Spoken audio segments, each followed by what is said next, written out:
Dark Ages officially came out, and man, oh man, was I excited. I have been waiting ages to play this game. Guess you could say it's been some pretty dark ages. Please laugh. I'm blocking you, nigga. Look, coming from a person who's completely no-lifed over 50 days worth of hours of Doom Eternal and Doom 2016, and beat Eternal on Ultra Nightmare on PlayStation, Xbox, and Nintendo Switch, it's safe to say that me being excited for this game would be a monumental understatement. And after finishing the game the weekend that I'm recording this, I could probably say that this game freaking rips. You don't say yuppie that. Ooh! Or rip your head off. Jeez. Look, as a person who has over 1,000 hours on Doom Eternal alone, this might be a hot take, but an insane switch up. But dude, I genuinely think I like this game better than Eternal. And you know what? You'd think the glory kills being a lesser focus on combat would kind of hinder the identity of the game a little bit. But dude, honestly, there's just so many dang enemies on screen now that get staggered at once. I'm kind of glad they did it because I was just mowing through these demons like a scene in Gladiator. Oh, I meant to shoot you, my bad. Whoa! Who are you? Hugo Martin actually explains this a lot better than I do, so if you want to watch that, I'll link it down in the description below if you want. And I've seen a lot of negativity surrounding this game because they're like, you know, actually innovating and making the game new by trying new things. Like, God, like when has such a large portion of the Doom community been so afraid of change lately and critical about a game that wasn't even out yet? I'm looking at you. Maybe speak your mind when the game was actually out and publicly released, you retard.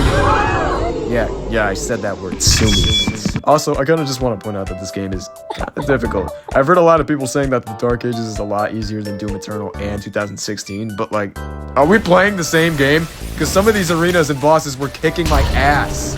And you know what's the funniest part about it? You'd think I'd be dying to some bigger threats the most time in the game. But no, you want to know who I died to the most during my playthrough? Yeah, fodder enemies are actually a threat again. And granted, I was playing on Nightmares, so maybe that's why, but whoever tells you the game is easier, they're lying to you. Maybe I just suck, who knows. But granted, there's nothing that the shield saw can't fix anyhow. Also, I feel like this is worth bringing up, but I know some people didn't like these dragon and mech sections for being, you know, somewhat repetitive and lack of mechanics compared to when you're actually playing as a Slayer on the ground. And I can understand why, but I just want to say after playing it, unpopular opinion, but I think these levels kick ass. Oh yeah, get him, boy! Get him! What happened to my dragon? What? Did he die? Which now brings me to the weapons in this game. Dude, they're pretty sick. I've heard some people saying the weapons feel like they have no use, which I have to disagree. I found myself using the Ravager constantly to replenish health in clutch scenarios, and switching to my combat shotgun for armor, then quickly back to my super shotgun for massive damage on bosses, and using the Reaver for those vagary things, and plasma for shields, and the parry charged rockets. So if you're using the same weapons every time, then honestly, I don't know what to tell you. It might be a skill issue. But there's a bigger focus on close combat this time around, which makes the game almost feel like a hack and slash more than a shooter at times, depending on what melee weapons you use and upgrades you're using, which I love. Hack and slash games. Hack and slash. But it doesn't just end there. Even the music just literally gives me an ear orgasm. And you know what? Even with the absence of Mick Gordon in this entry, kinda miss you, man. Finishing Move absolutely gets the job done for this game, and they fit the medieval style really, really well.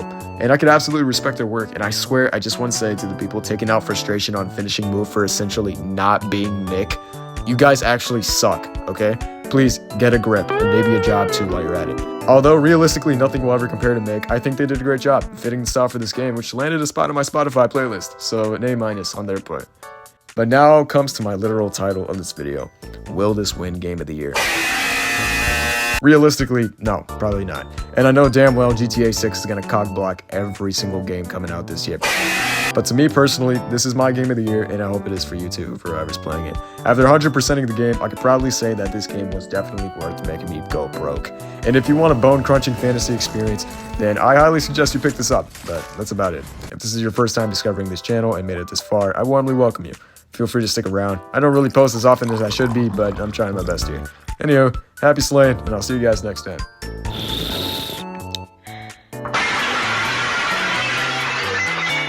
I laced this drink.